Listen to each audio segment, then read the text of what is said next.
You're listening to W.I.N.G. I'm Ignatius Hummingbird, your host for this brand new series, the Flaming Phoenix Theater Series.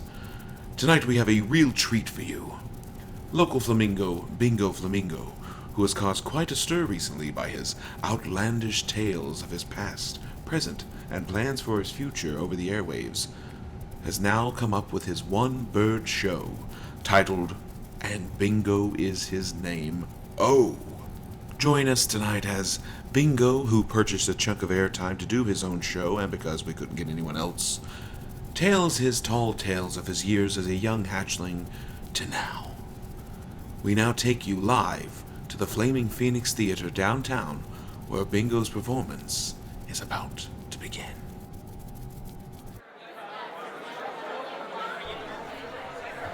And now, chicks and fowl, please take your seats. Put your wings together for Bingo Flamingo in his one-bird show. And Bingo was his name. Oh! Hello, everybody! Oh, look at all of you! Oh, my goodness, thank you for being here! Thank you! Bless you! Bless you! Oh my goodness, you sneezed! Bless you! Oh, goodness! Oh, we are going to have a jolly good time this evening, aren't we? Greetings, everyone, and the theater community.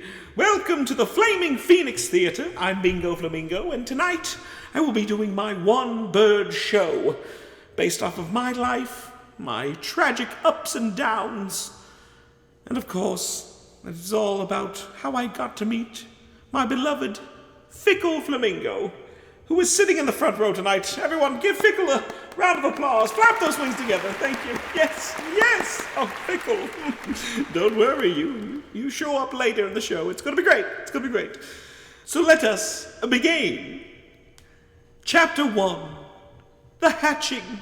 I was arriving into this world from my wee egg. It took a whopping 42 hours to hatch. I just, didn't want to rough up my beak by trying to get out of the egg, It was my big debut day. I was coming out to the world, and I wanted everyone to see me standing on my own two legs. But I wanted it to be a grand entrance, That's the type of bird I am. Grand entrance, always, always. I have to make my mark. And that was what I was trying to do. But of course, like every wee little hatchling, I just popped right out of there and fell flat on my face in a whole big pile of flamingo feces. Disgusting, quite disgusting. What a way to start, right? Anyway, I was adorable. I was very adorable. All of my photos are they're gleaming they're oozing, just beaming with cuteness. You can't help but just want to pinch me. And it still holds true today. Am I right?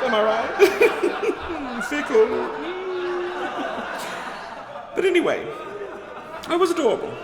And I knew I got that from my mother, Evie, and my father, Diego. May they rest in peace.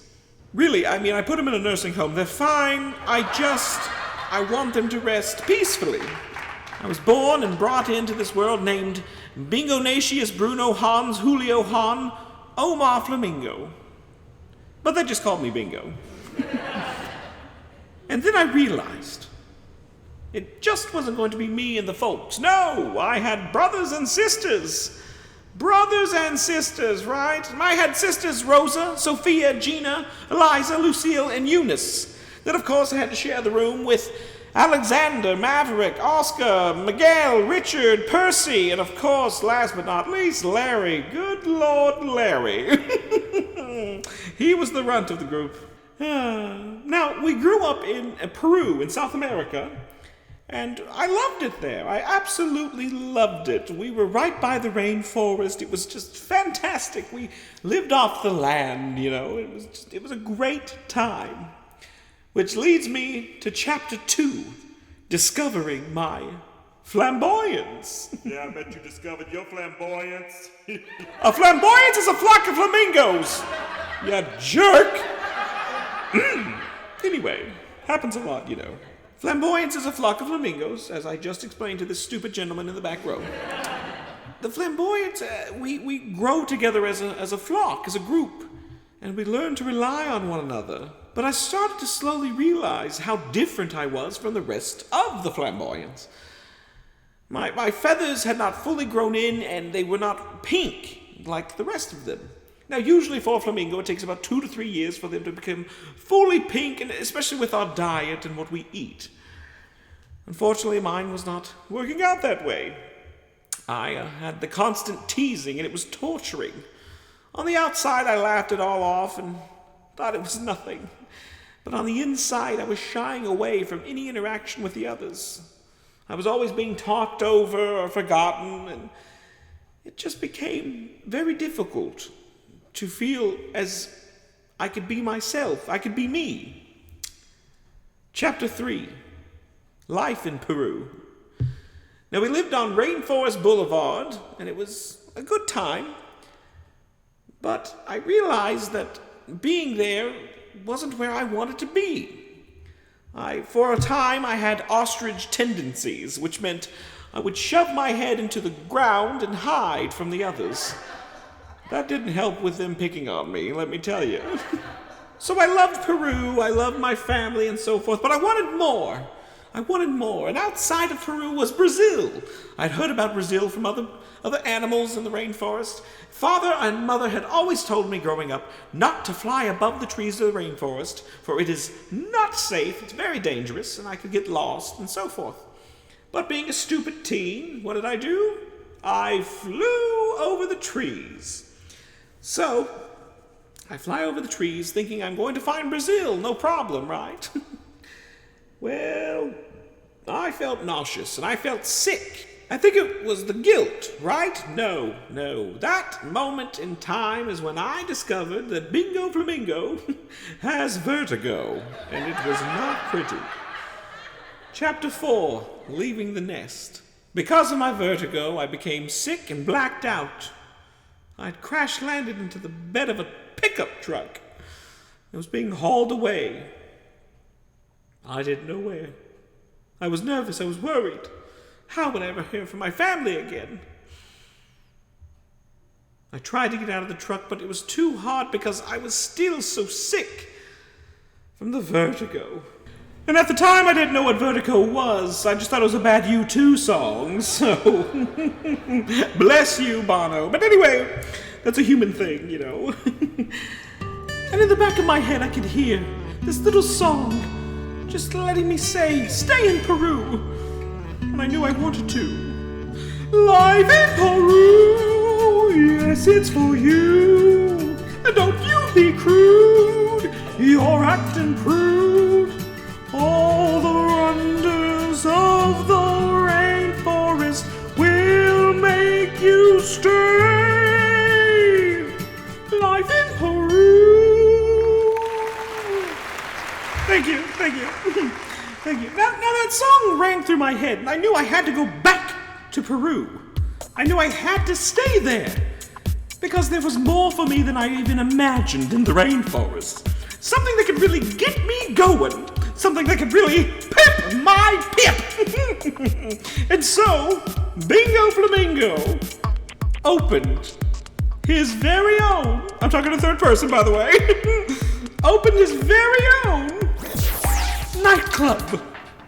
The Flamingo nightclub. All of the flamingos were welcome. The whole flamboyance was welcome. And right then and there, I grabbed my glowworm sticks and shook my little tail feather all around town. It was the cream of the crop. The place to be. Finally, I'd found my place in the world. Everyone knew who I was.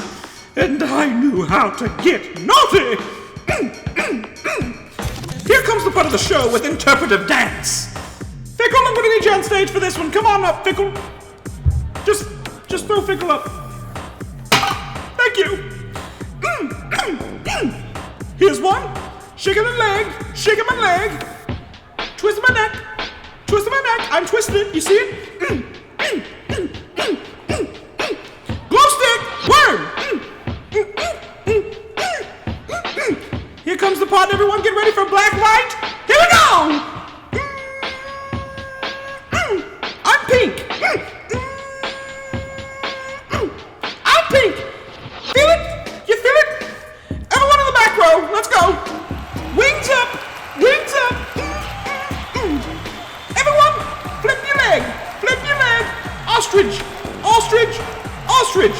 Up, up, up. Swallow. Tick McGee. Swallow. Tick McGee. These are birds, people. And pose. Very nice. Oh, that was my signature move. That was my signature move. Chapter 5. Leaving the nest for real this time, and I'm not a big baby. At this point in time, after opening my own nightclub, I knew that things were looking up for me. Things were getting better. It was an emotional time because I was really looking forward to possibly trying my wing at, well, another location for another nightclub. You see, other flamingos found out about the Peru nightclub and said I could expand to this magical, mythical place called Miami, Florida. And I knew that's where I needed to be. I'd grown up enough where I could swim on my own, fly on my own, and gosh darn it, my feathers were as pink as ever. So, my father and mother allowed me to fly above the trees on my own and journey off to Miami, Florida. As I left them, I looked at them and I just knew that it was going to be a rough transition. So I packed my things and said my goodbyes, never knowing if I'd ever see them again. I promised I'd send them a bird call. And right then and there, I knew I was ready. But I was so sad. Swallowed a bug. Can we close the door, please? Thank you. Nasty little mosquito. Anyway, where was I? I was being sad. Yes. I knew right then and there I had to say goodbye to mother and father, and I did. And now I will reenact those goodbyes. Playing all the parts, of course. Goodbye, Mother! Goodbye, Father!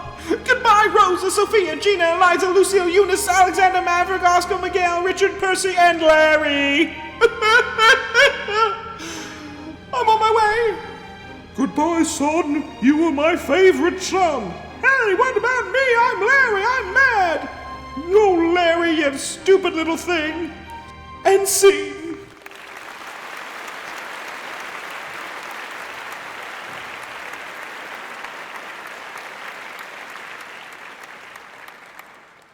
Chapter 6, Miami, baby! That's right. How does a flamingo with vertigo fly from Peru to Miami? Sounds like a bad joke, but it's not. Let me tell you. I got my way onto this little airline flying out of Peru.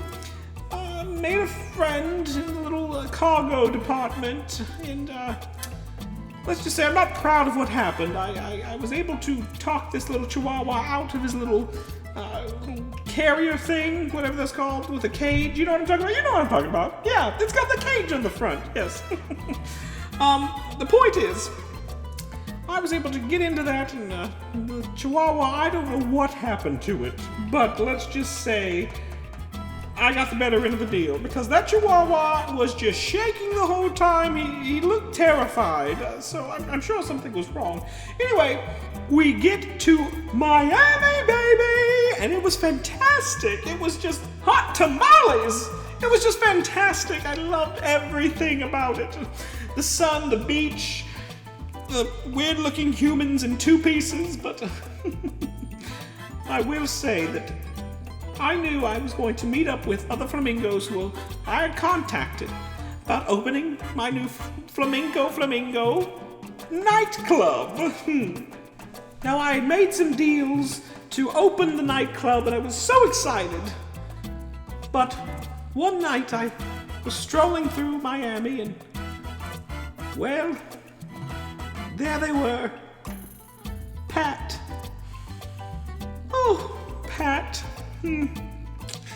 Fickle, I'm sorry, this might be a little awkward for you, but I met someone in Miami. The name, Pat, the lawn gnome. Oh, just the cutest little thing you've ever seen, you know, just... I knew right then and there was true love. But Pat would grow to strain my work relationships and my dreams. Pat, who was from China, how do I know that? Well, it was on Pat's little derriere, made in China, of course, so I knew that Pat's roots were very important, so I tried to be accustomed to that and be very appreciative and honor those traditions from China. But Pat didn't seem to care. Pat just sat there and said nothing, most of the time. I don't know what it was. It was the twinkle in their eye, just that the little nose, and just the cute little outfits that all these little gnomes wear. And I mean that in a good way. I'm not slandering little gnomes, okay? All gnomes are beautiful, all of them. But got to a point where Pat was taking up so much of my time that I lost track of finding a new flamboyance to join and starting my nightclub in Miami, Florida, but it just got the best of me. So late one night,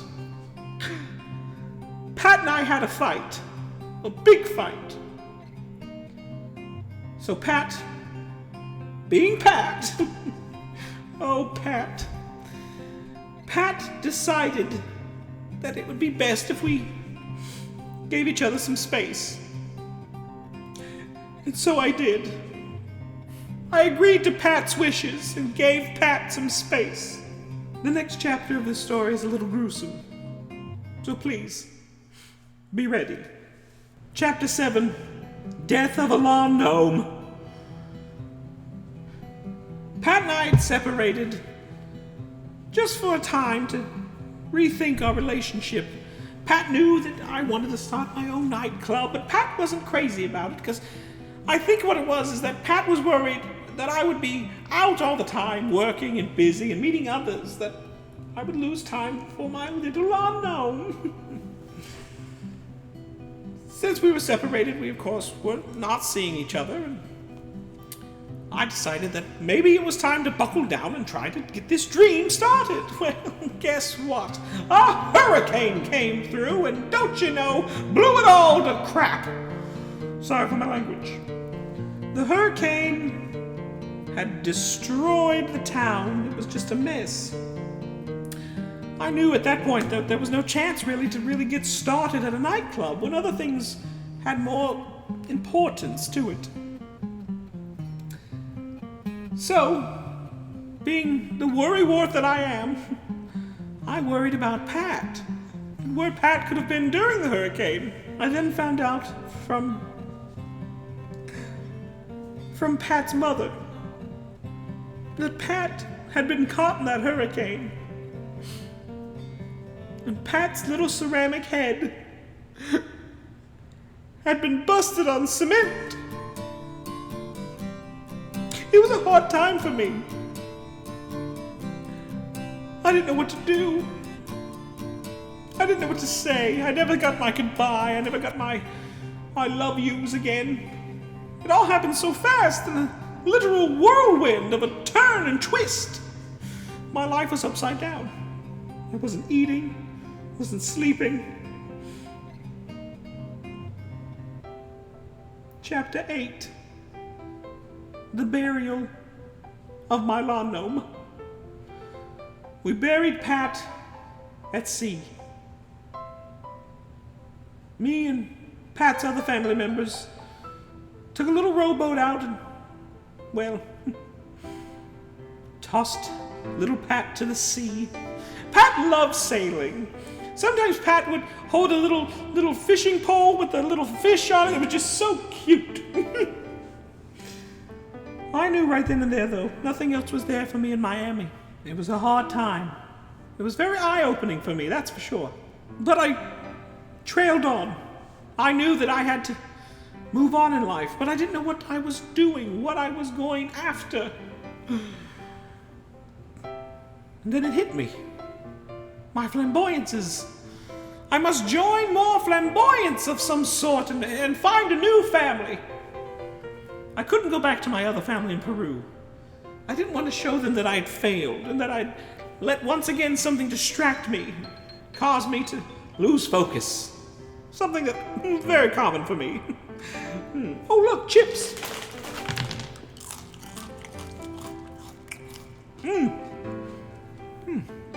Are these the maggot munch? Oh, sorry, yes. Before I continue, this broadcast is brought to you by Maggot Munch, the crunch and munch of those oh so tasty maggots. Delicious. But watch out, they will leave you gassy. Is that what that says? Hold up the cue card a little higher. And yeah, they'll leave you gassy. Wow. Front row, get ready. What chapter am I on? Look, I'm losing focus here, guys. Point is, look, the rest of the story, I haven't really nailed down the rest of it. I know you all paid tickets to come and listen to this. Hold on. Ooh. But the thing is the point is, look, I joined another flamboyance, got into some really bad stuff, ended up getting into this flamboyance of flamingos who were not very nice to me. Flew me up north to Connecticut, where I am now. Ended up on Jaybird Street, crash landed there the other day, well, a couple of months ago. And, well, okay, I'm not trying to fly by your pot, Fickle, but everyone gets the gist. Lawn ornaments are my thing, all right? There we go. I've said it. There, I put it out there for the world to know, all right? Oh, I'm just exhausted from talking so much. It's just a lot. I didn't realize how ridiculous things are when you talk it out like this. It's just, Yeah, can I have more? Thank you. Yes. Anybody else want any? I can pack. Do we have enough for everyone? No? Okay, you can just watch me eat if you like.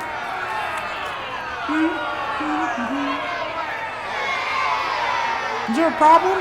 If I'm boring you, just it's not that I'm personally trying to bore. Oh, hold on. Hello? Yes.